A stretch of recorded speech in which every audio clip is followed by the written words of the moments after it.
Qui se ressemble s'assemble. Eh bien, le bon vieux dicton n'a pas toujours sa place dans la fabrication de pièces industrielles. Celles qu'on utilise pour construire les moteurs d'avion, par exemple. Elles doivent souvent être coulées d'un seul morceau. La technique du moulage à la cire perdue permet de respecter des proportions extrêmement précises, au dixième de millimètre près. Il faut d'une semaine à 1 mois pour fabriquer une pièce moulée à la cire perdue, selon sa complexité. La première étape consiste à injecter de la cire sur un emporte-pièce en aluminium. Cela permet de créer un modèle de cire un peu plus grand que la véritable pièce. On l'utilisera pour fabriquer un autre moule en céramique. Lui aussi sera plus grand que la pièce, car le métal rapetisse en refroidissant. Voilà. Ce code, apposé sur le modèle de cire complété, permettra aux ouvriers de la fonderie de savoir quel type de métal utiliser pour mouler la pièce.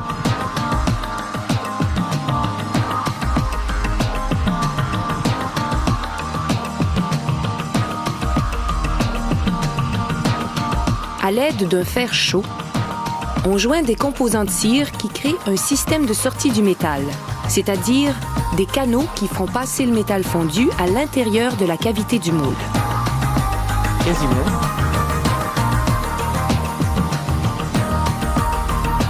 Cet assemblage de cire fait ensuite trempette dans une solution de céramique appelée barbotine. Pour durcir la barbotine, on l'enduit de sable de zirconium fin, puis on la laisse sécher.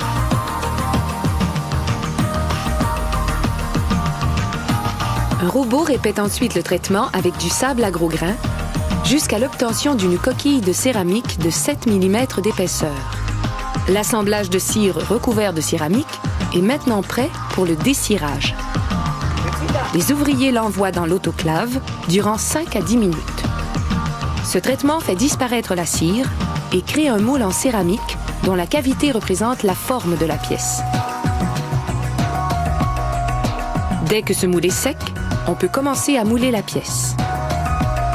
Mais on le place tout d'abord dans un four qui le chauffera pendant 2 ou 3 heures. Une opération essentielle pour prévenir le craquement du moule, qui surviendrait inévitablement au contact des 1200 degrés Celsius du métal fondu.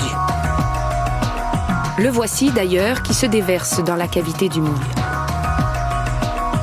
On le laissera ensuite refroidir et durcir à la température de la pièce. Il faudra attendre 2 heures pour l'aluminium et de 4 à 5 heures pour l'acier.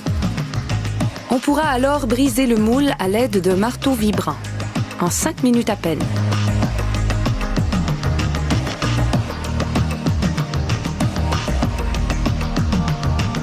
On se débarrasse du système de sortie du métal avec une scie.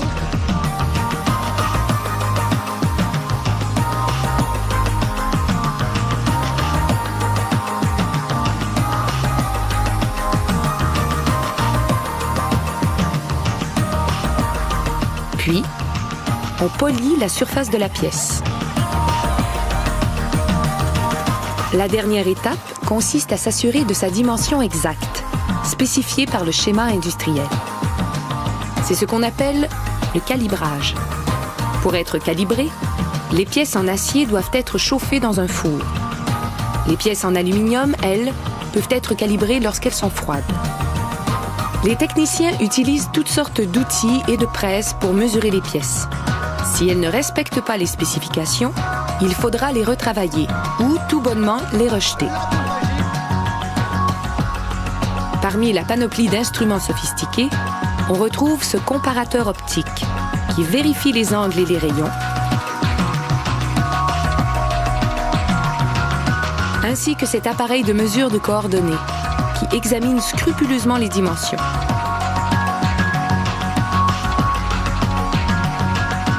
Vous vous demandez peut-être à quoi tout cela peut bien servir. Eh bien, le moulage à la cire perdue sert à fabriquer des pièces de métal pour toutes sortes de machines et d'équipements, des armes militaires jusqu'aux motoneiges.